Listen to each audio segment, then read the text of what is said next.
కంబాలదిన్నె గ్రామం వెలుపల గల బాట మారేమ్మ గుడి దగ్గర కర్ణాటక మద్యాన్ని పోలీసులు గుర్తించారు. కర్ణాటకలోని గిల్క్ సుగురు క్యాంపు నుంచి ఇద్దరు వ్యక్తులు కర్ణాటక లిక్కర్ తీసుకొచ్చి మల్కాపురం గ్రామంలో విక్రయిస్తున్నట్లు తెలిపారు. ఇద్దరిని అదుపులోకి తీసుకున్నట్లు ఎస్ఐ మహేష్ కుమార్ తెలిపారు. అక్రమంగా కర్ణాటక మద్యాన్ని విక్రయిస్తే చర్యలు తప్పవన్నారు.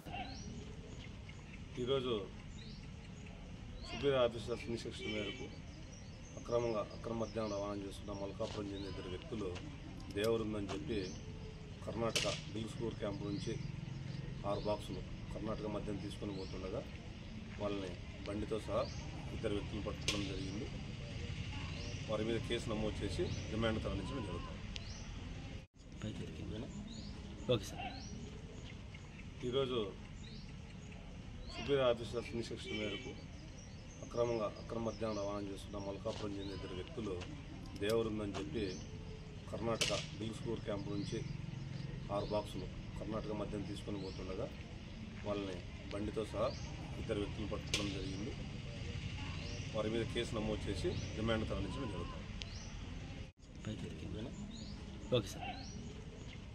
ఈరోజు సుబీర్ ఆఫీసర్స్ ఇన్స్ట్రక్షన్ మేరకు అక్రమ మద్యాన్ని రవాణా చేస్తున్న మల్కాపురం చెందిన ఇద్దరు వ్యక్తులు దేవరుందని చెప్పి కర్ణాటక గిల్క్ సుగురు క్యాంపు నుంచి 6 బాక్సులు కర్ణాటక మద్యం తీసుకొని పోతుండగా వాళ్ళని బండితో సహా ఇద్దరు వ్యక్తులు పట్టుకోవడం జరిగింది. వారి మీద కేసు నమోదు చేసి రిమాండ్ తరలించడం జరుగుతుంది.